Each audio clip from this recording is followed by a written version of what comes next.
Well, good morning and welcome back to the Money Advantage podcast.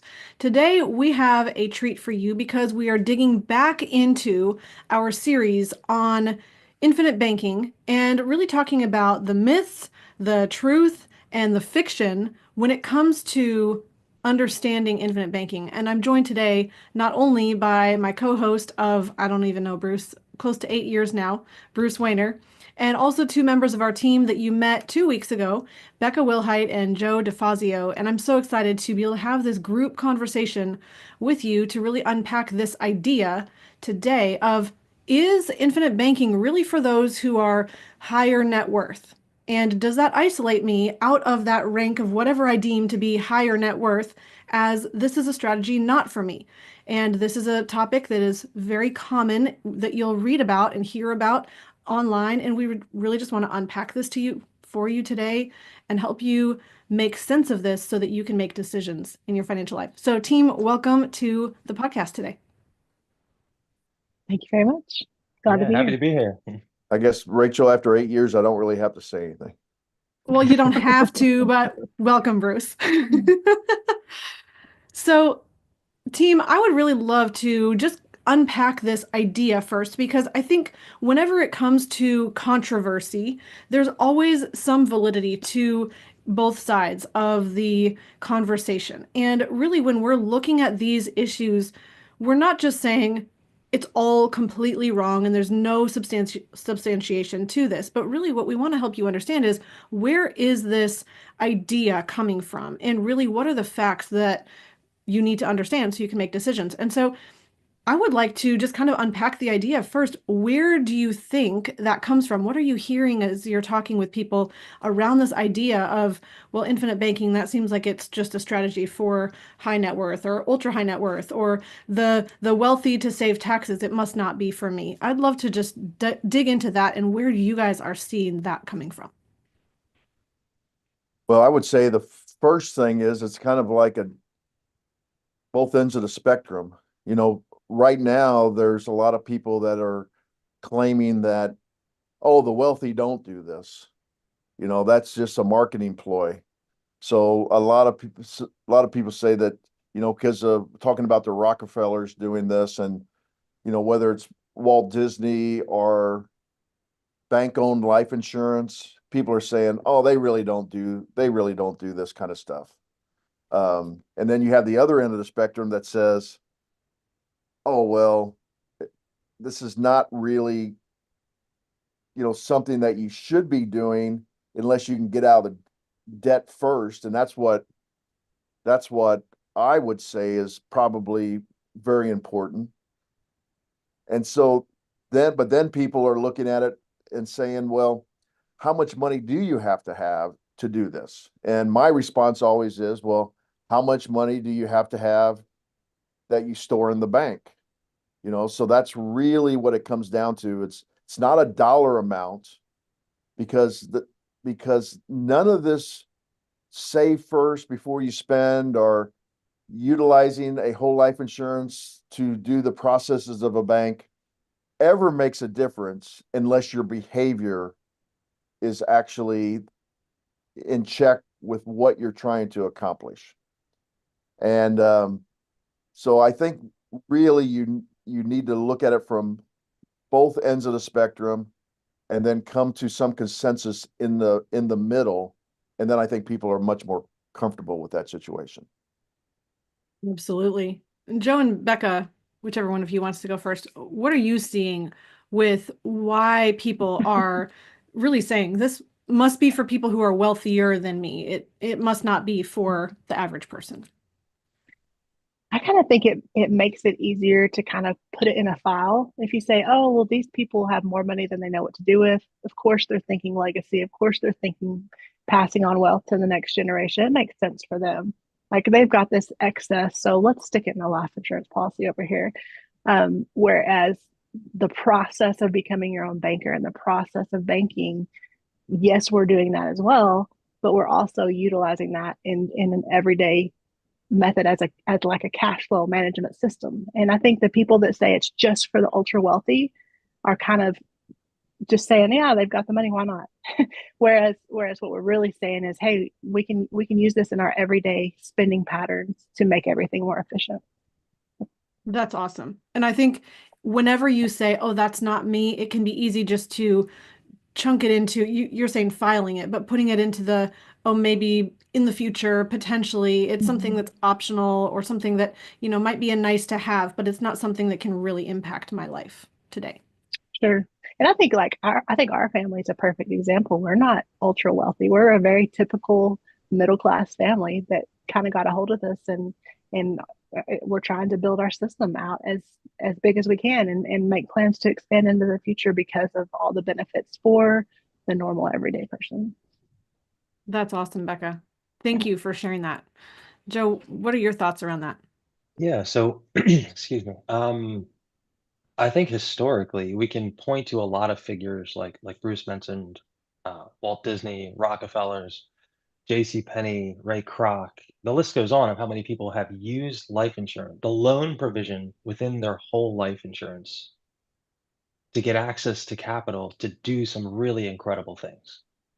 I think the process has evolved since R. Nelson Nash codified it in his book, um, the seminal work, Becoming Your Own Banker. The process of everyday people using it more frequently throughout their life for every major purchase, not like my back's against the wall, I'm up against the ropes, where do I turn? I got this thing to use. It's more like you can use this as a foundational element in your financial plan to as the launch pad to do these other activities or this other investing and so on. So yeah, I think anyone who's saying that, like if you think about Walt Disney before he was Walt Disney or Ray Kroc before he was Ray Kroc, he was up against the ropes. Like banks would not give him money. That doesn't mean he was super rich. It's quite the opposite. He was on his last, he had the last two pennies in his pocket. Yep. So um that would mean he had this quote unquote regular life, funded this contract with premiums adequately enough that he could rely on it in that time of need. So I think it's misleading to say this is only for people that have already amassed huge amounts of wealth to amplify that wealth. It can do that. It absolutely can do that. It's designed to do that. But it's also for the everyday person, the average person. Yeah.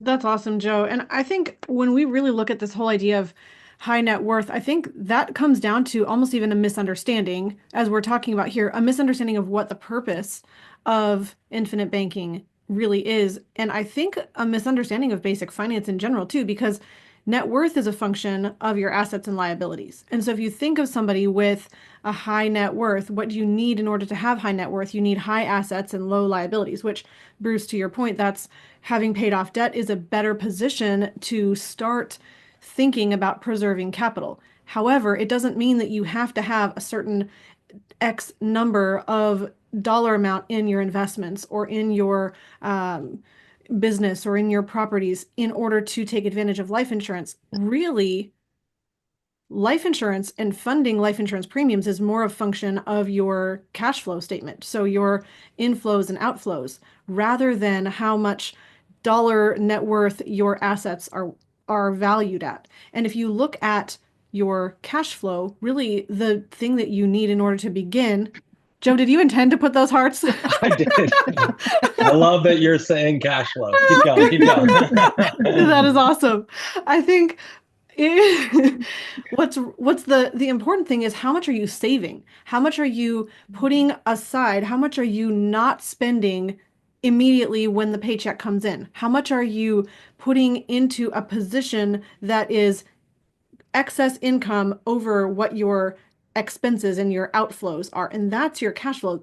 And really being able to utilize life insurance is a function of cash flow. So I know we could go into that for a long time, but what are you guys' thoughts before we start unpacking really what the intention of Nelson Nash, the founder of infinite banking, really thought around this? Well, first of all, I think Joe was exactly right with Disney and JCPenney and Pampered Chef people. It was like they were kind of at their rope's end, as you might say. And remember, so was Nelson.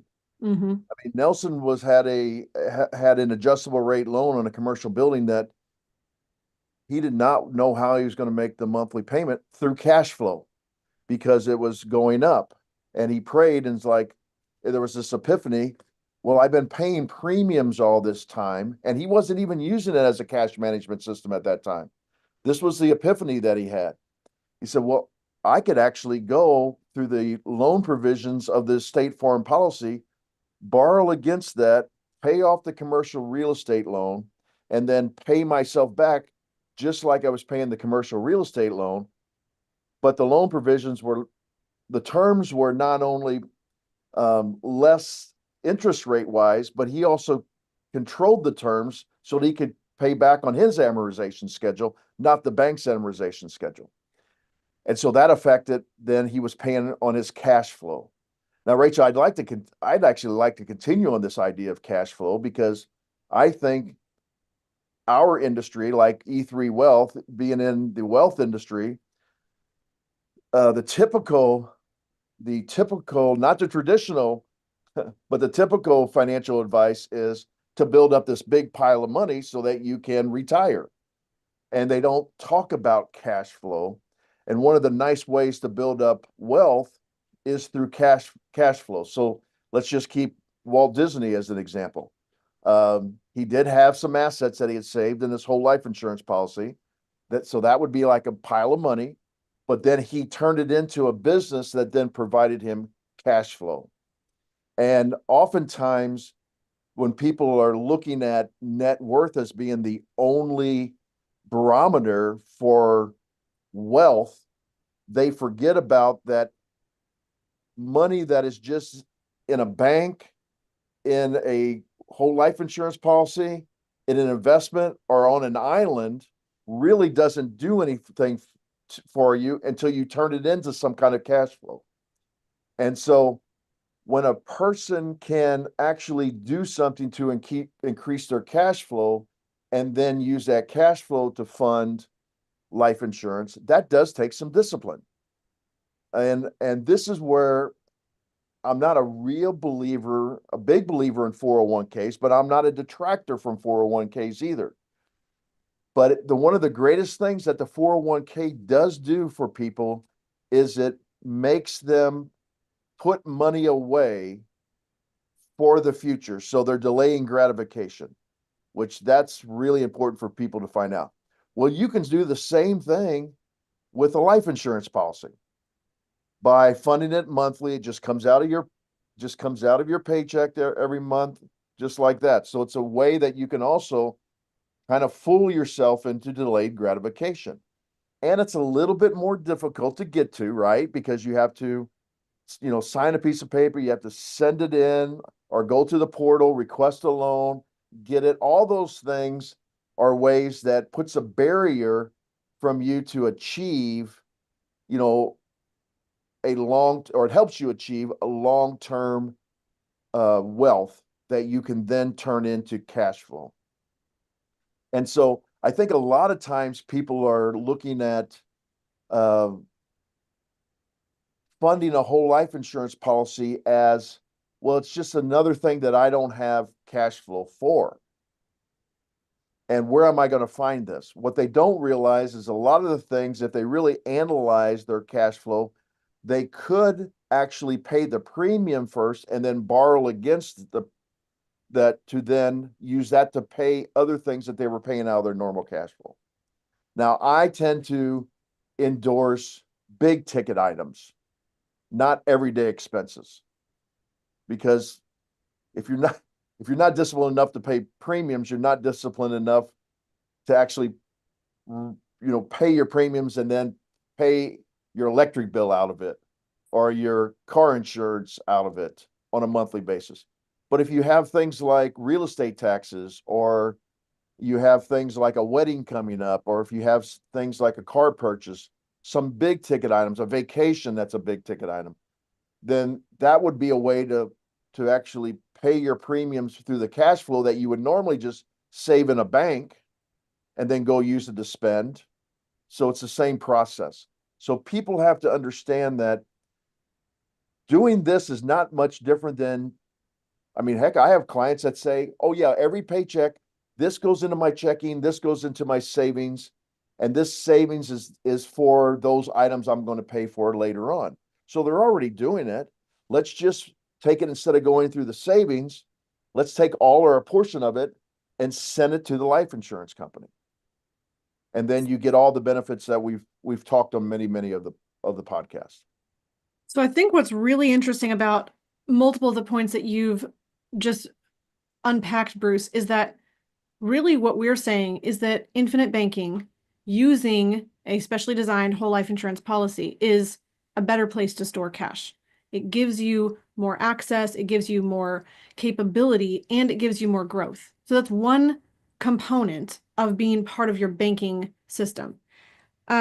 There's so much more we could talk about around this, but let's go back to the source. I think this is the most important component of infinite banking. And Joe, I know that you started talking towards, all of these people were getting into life insurance before they realized even that it was a great place to access capital, before they used it historically and publicly in a way that now we can look back on and say, oh, they utilized their whole life insurance policy. And then Bruce, you talked about, well, Nelson was in that same position. So I think two things we really need to think about. Why were those people initially funding whole life insurance in the first place before they were using it on this stage of history, if you will, for the purpose of accessing their capital and using it in historical things to build big companies? And I think it really comes down to they probably valued having life insurance. They probably valued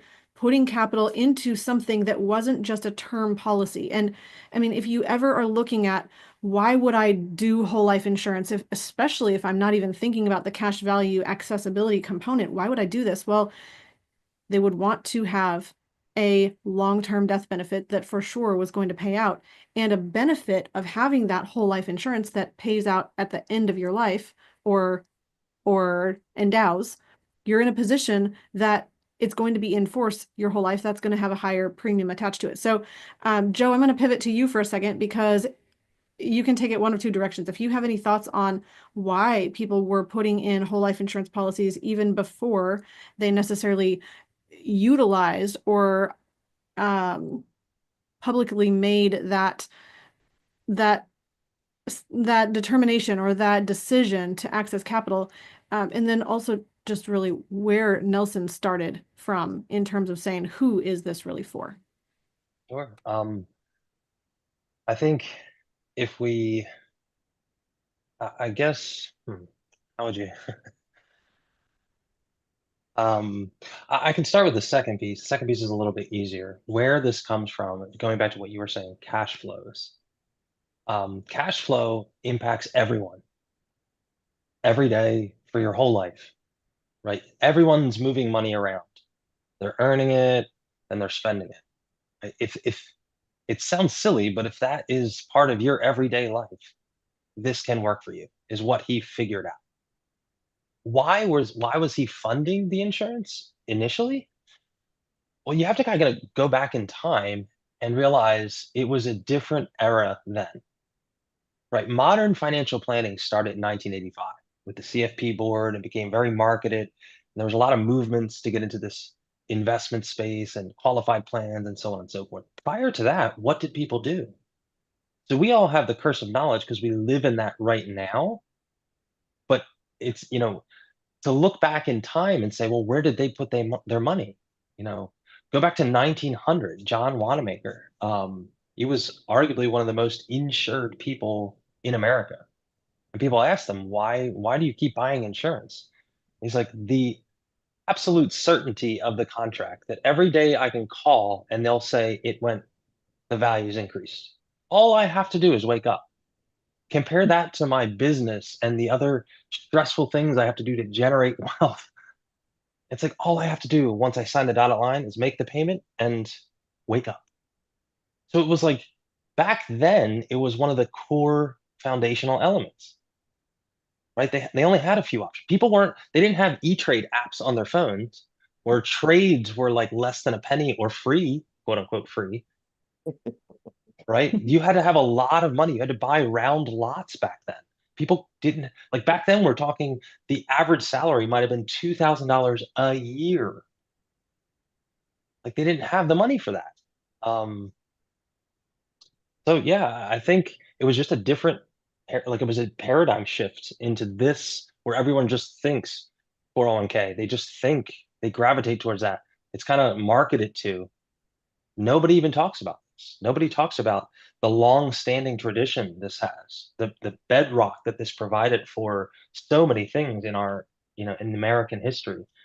Um, and I think Nelson stumbled on that. I think he eventually went as far as getting like credentialed in life insurance. I think he was a chartered life underwriter. So he did a lot of analysis into this and the history of this, um, to figure out where did it come from? How does it actually work? Does it work like I think it works? And led it to, hey, this can work for everyday people. The typical, like if you read page 3 in his book, Becoming Your Own Banker, you'll see words like most everyone, typical person, the layman. Like they are not ultra high net worth people. He was speaking to the average Joe and Jane to say, this is possible if you just, the order of operations is out of whack. If you fix the order of operations and focus on cash flow, you can do some really amazing things. Yeah, Joel, I mean, you're wise beyond your years. Uh, but I actually live this.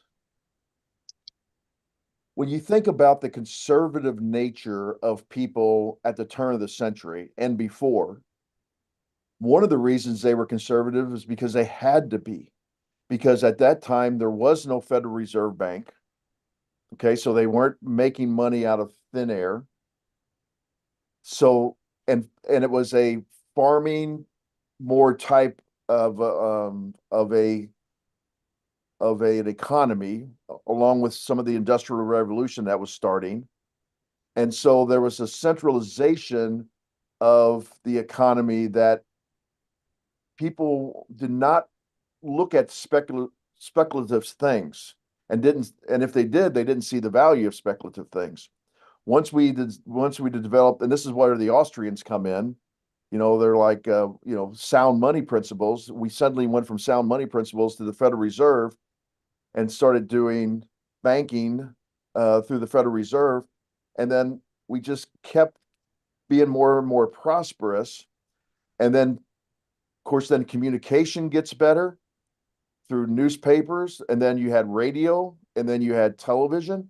And so all of these other, I mean, think about it. When you were a person in a Western town in the late 1800s, and you were a mercantile salesman, the all you could do is basically sell to people that were in your town. And so prosperity was very limited to a specific area. And then you get, the railroad system expands, and then, oh, maybe we could ship some things. So if you understand that the macroeconomic situation wasn't the same as it is now, you can understand why people are losing kind of that bedrock feeling, because if I don't do something with my cash and spend it as a consumer, I'm missing out on it. Then you add inflation to it, and I don't know if people think about this consciously, but I think they think about it unconsciously. If I don't spend my money today, it's not going to be worth as much in the future because of fractional reserve banking and government spending that has caused inflation. So people are like, why would I do this old boring thing where it's not going to even keep up with inflation? Then Nelson turned it on its head and said, well, that's true. All that stuff's true, except if you could eliminate the financing cost, which is much more than inflation and much more than a 10, 12% return that you can get in a stock market, if if on average you're saving yourself almost 35% from financing costs, then wouldn't it be better from a cash flow perspective to actually try to eliminate that cost out of your life instead of trying to grow your money by 12 or 15%, save 35% instead of taking a speculative investment and going to 12 or 15%, maybe. So this is the part that people are having trouble grasping. And I don't blame them because everything around them is trying to get their attention. And this is boring. It's reliable. I mean, it's here. Bruce, can I ask you, well, two things I was going to say to add to this. One, did you say you lived through that Well, I from lived, the from the I from the didn't live through the 1800s? entire thing, but I lived through the progression of the IRA coming about, the stockbroker coming about, the 401k coming about, the modern financial planning coming about. Well, I mean, Bruce, he's just saving you from just pegging yourself oh, at being over 200 I years don't, old. but see, that's the thing. I don't, I mean, I can laugh about it, but I actually am proud of that fact. You know, I mean, I've said this before. My father took a policy out on me in 1963. You know, and I joked around with Nelson years ago when he was still alive. I said, Nelson, I was doing this before it was cool because we actually borrowed twice from our policy, my wife and I, to put down payments on our house.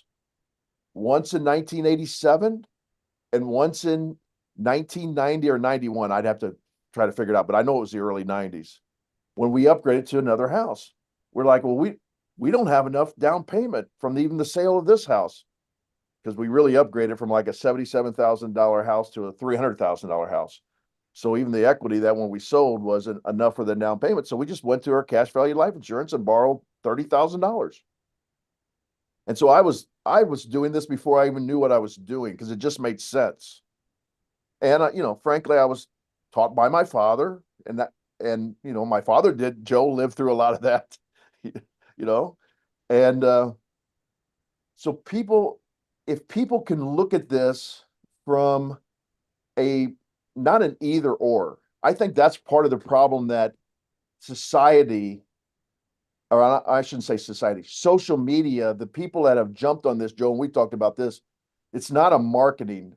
IBC was never intended to be a marketing concept to sell life insurance. It was actually written for the general public, not for the agent. But now the agents have jumped onto it to make it a marketing thing to say, oh, you just have to put all your money in here. And that's the only thing you can do.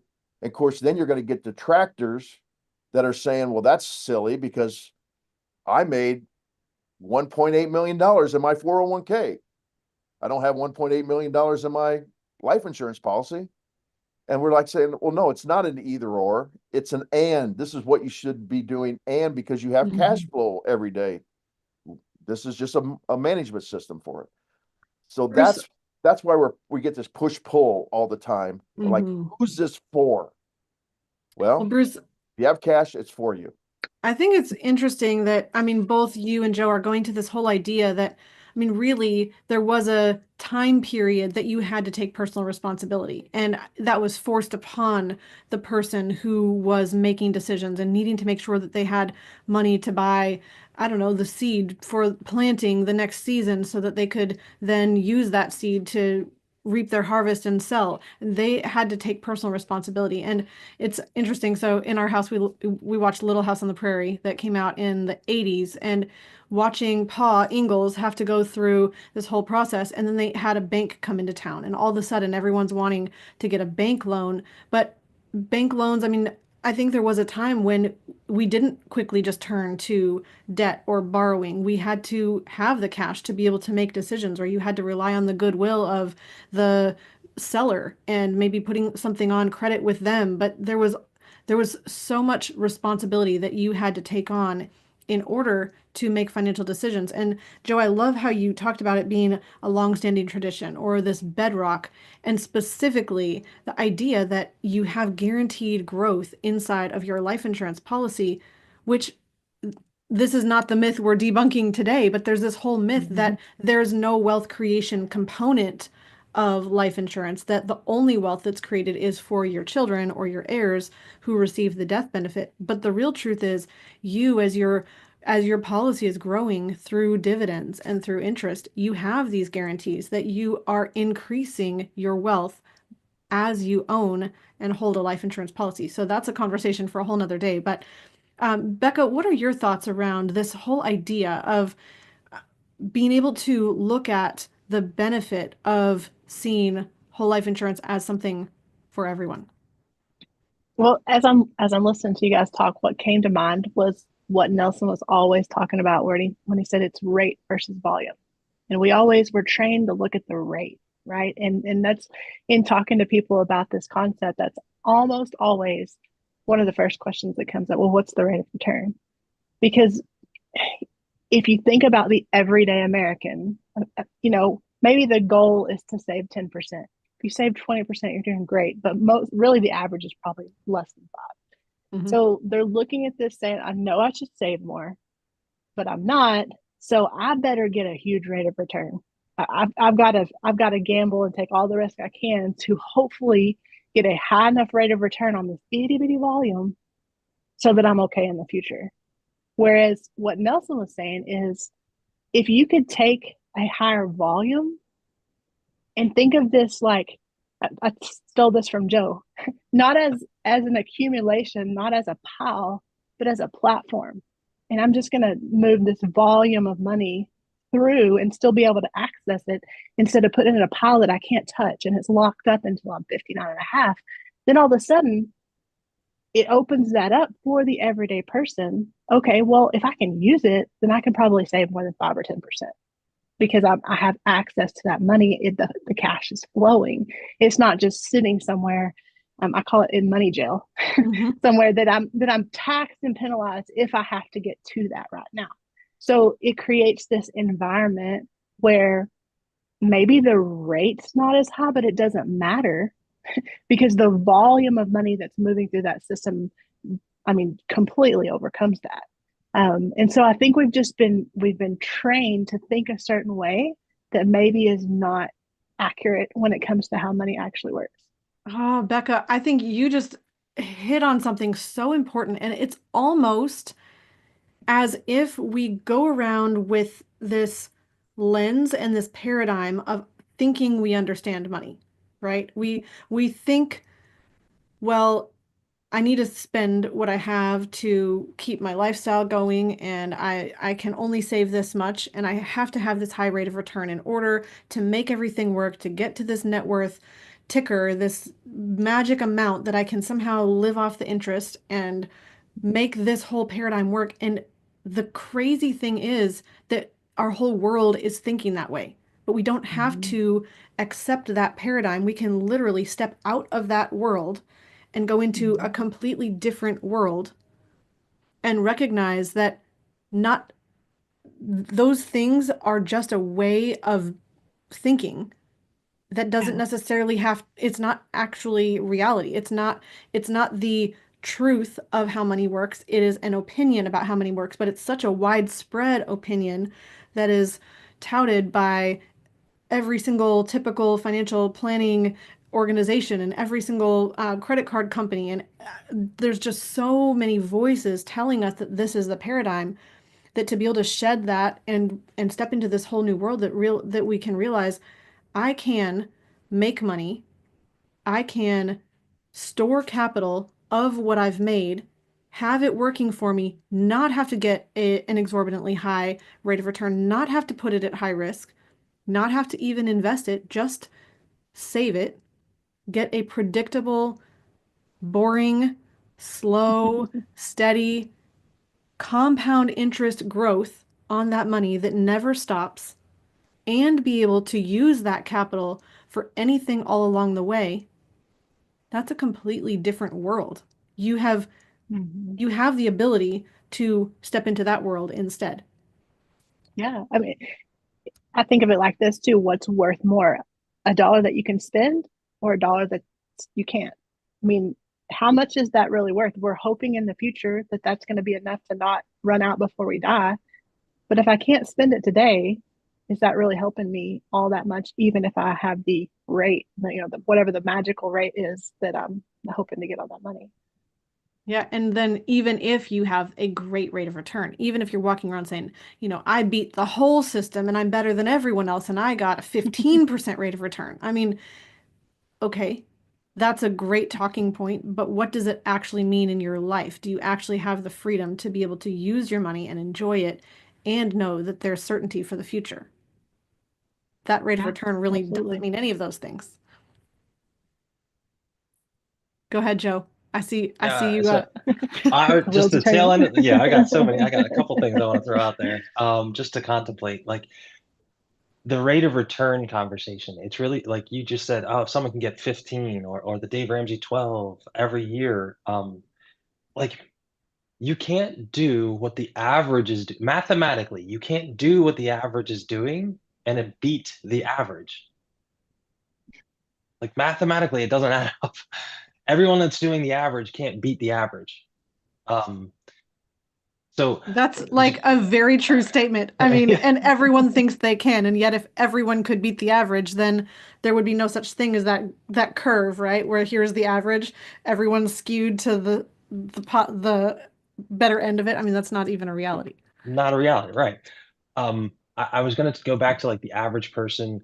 Bruce had said a little bit ago, like 34.5%, 30 to 36% of their cash flow is flowing away from them. And I was just like, what came to mind was if you look at the four like entities in our society, if you take insurance companies, for example, they take money in, they store it up, they send it out, and they receive it back. They're very profitable, very good. Banks do something similar. They receive deposits, they send it out in terms of loans, and they get loan repayments. And they're very profitable and live happily ever after. Businesses, they store up capital, they whether it's inventory, what have you, they send it out into the world and they get money back. And they're very happy and live happily ever after. People, they store up capital, send it out, and that's it. Yeah. And they don't live happily ever after, right? And like it reminds me of Nelson Nash in his book on page 11, I think it is. He talks about an experiment where if they took all the assets, all the cash, everything, and leveled it off so everyone had the same starting point, same access to capital, same cash, same investments, same everything within 10 years or so, the disparity would be back to 97% have nothing, or roughly, relatively, compared to 3% have everything. Why? Because they understand cash flow. You need that loop back. You need, like, just like insurance companies, banks, and businesses, you need cash coming back. If it's not coming back to you and it's just flowing away, man, it's you have to like build a very, very big pile to be able to comfortably live. And you'll notice people that use that pile down the mountain, they'll say things like you should be fine and you shouldn't run out of money. They don't say you will be fine and you won't run out of money. There's a definitive guaranteed nature to the second half. There's a we hope Hey, Joe, on the I love first. it when they say, oh, yeah, when we do this, there's a 90% chance that you won't run out of money. Like that's comforting for people. At age whatever, 92. Well, what Right. if I actually live to Right. 97 Yeah. Of course, and and then they say, well, at that time, you won't need a lot of money anyway. So if you run out of your regular, you should be able to be all right with just your Social Security payment because you won't have any other things and you won't want to be traveling at 90 and so on and so forth. They try to justify the uncertainty by more uncertainty. My my father and mother just traveled with me at 85 years old.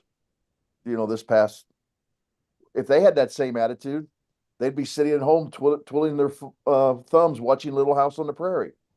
So, and by the way, Little House on the Prairie actually came out in the early 70s, Rachel, but you're too young to know that. well, I was trying to talk to people who I knew when it came out, and my mom watched it when it came out. So it was somewhere in the 70s, and I think it went through the early 80s. Anyway, I would guess it was, we're rewatching it now. My yeah, kids are in love with it, bonnets and all.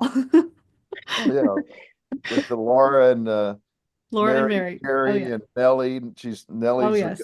a character that, Nelly. you know, so. Our kids watch that as well, and my daughter is sidetracked. What she told me one time when she was about 8 or 9, she said, "Mom, everybody's got a little Nelly Olson in them."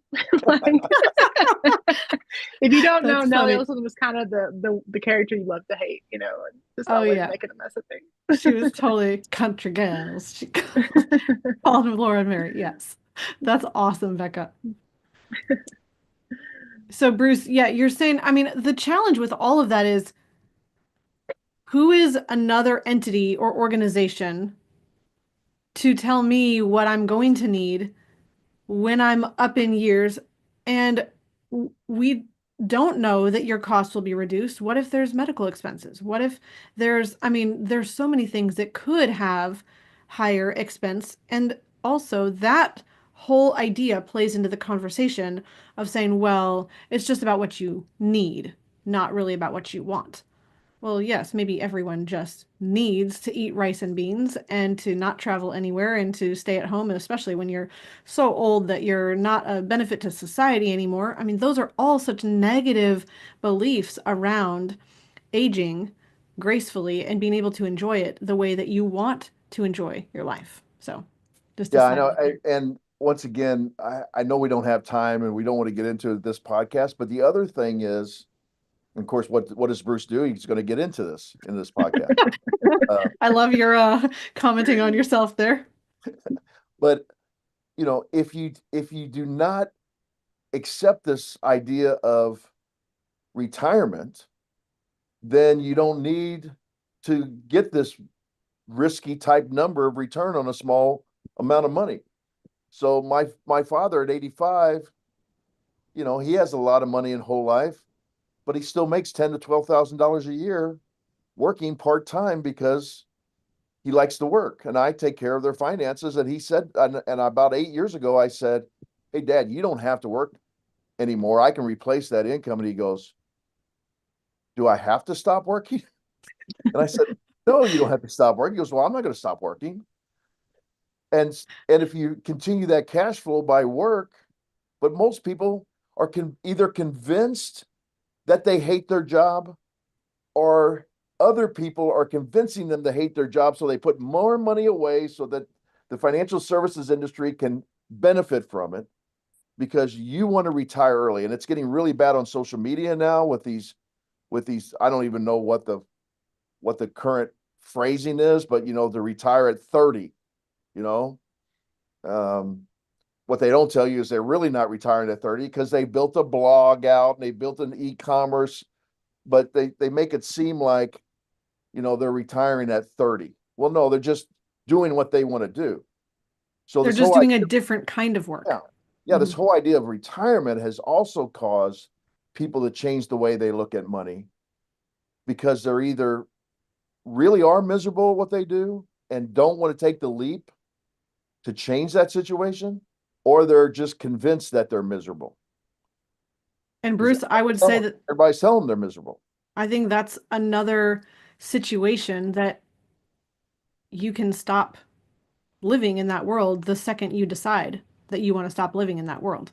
The world over here that says you've got to hate your job, work is bad, work is frustrating, it's a drudgery, you've got to retire. Retirement is age 65. What are you doing if you're even considering working past that? You've got this time, the time's up. The deadline is 65. At that point, you're going to stop working and you're just going to live off in retirement years, live off into the sunset. You're going to live on the money that you've built up over that time. And plus Social Security, of course, the government's going to continue paying and always be available to pay everyone the Social Security that they believe that they're going to get. I mean, the challenge is we don't have to live in that world. We can step into another universe that says, I am going to take personal responsibility.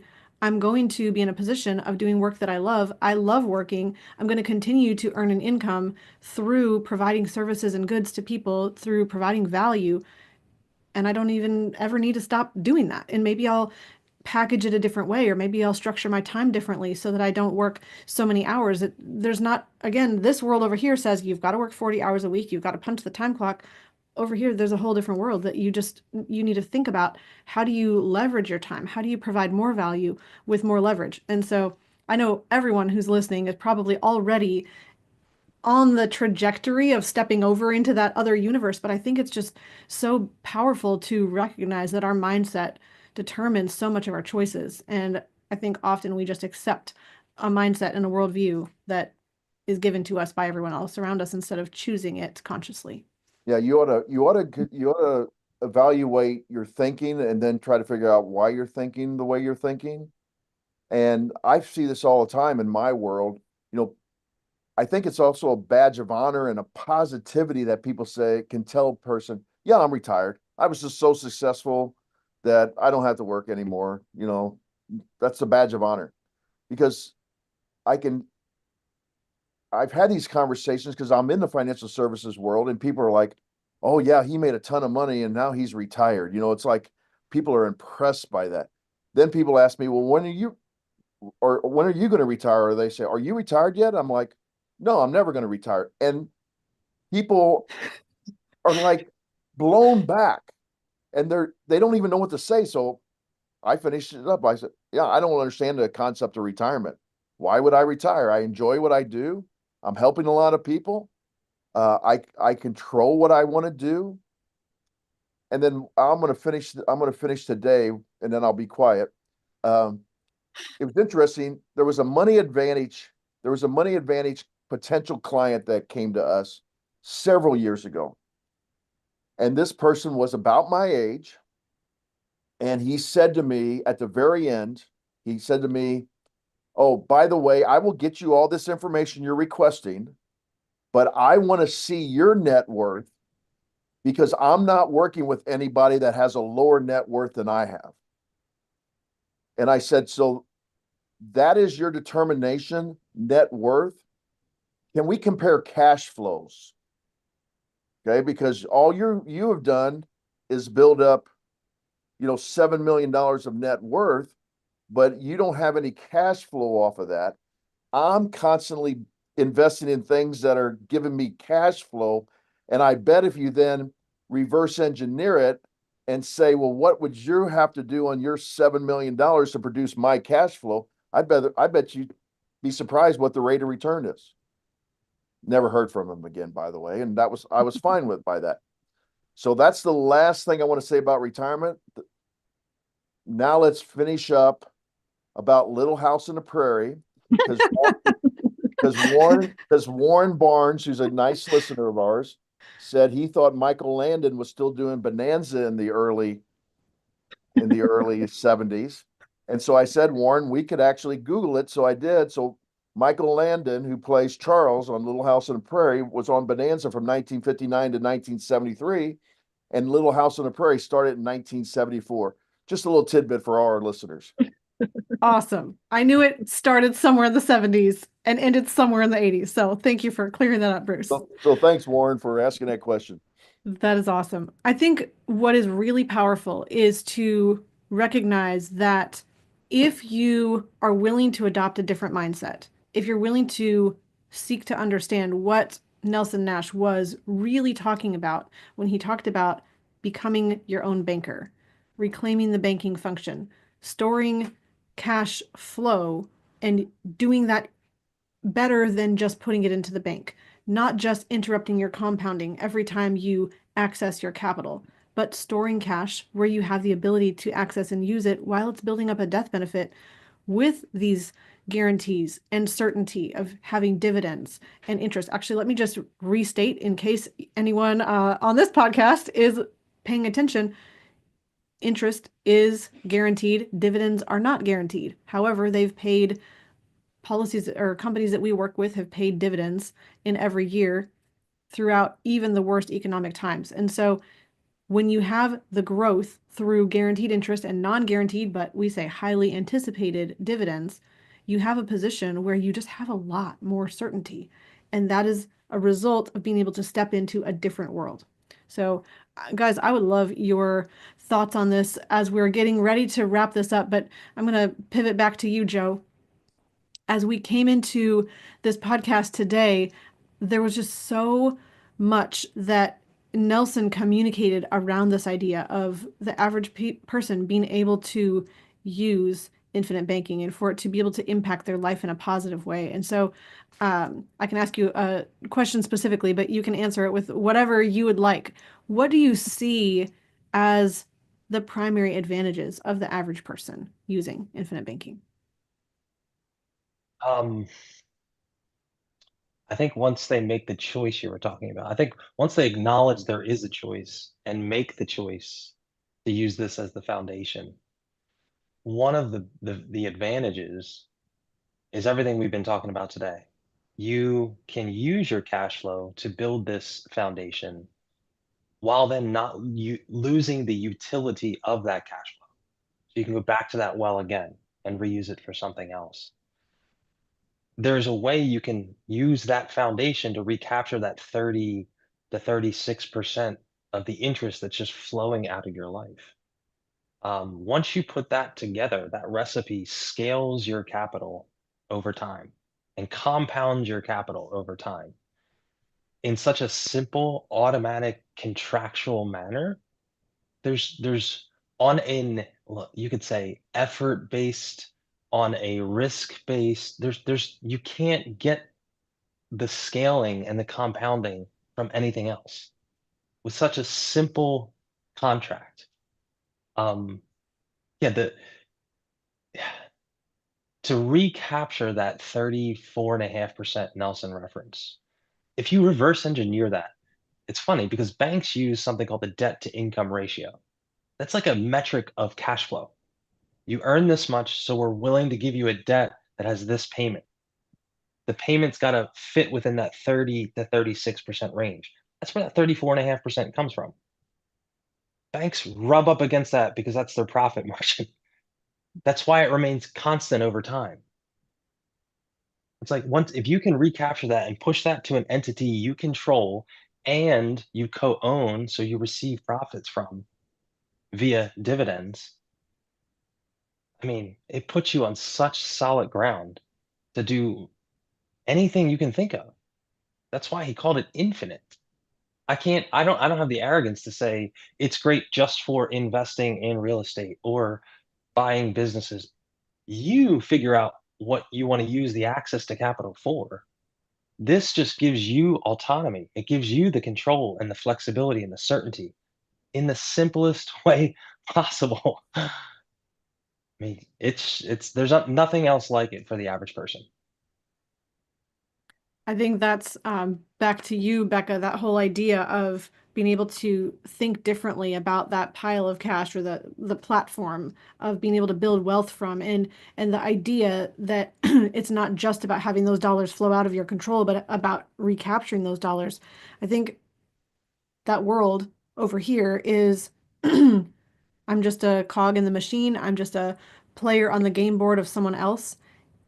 And if you recognize that you don't have to live in that world, you can step into this ownership model of recognizing that the more ownership you have, the more control you have, the more responsibility you can take, the more certainty you have in the future. And ownership, Joe, as you're talking about, if you own and control capital, you're part owner in the company, you're receiving contractual payments from the profit of the company that you are working with using a life insurance policy, you're in a position of adopting that ownership world, that ownership paradigm.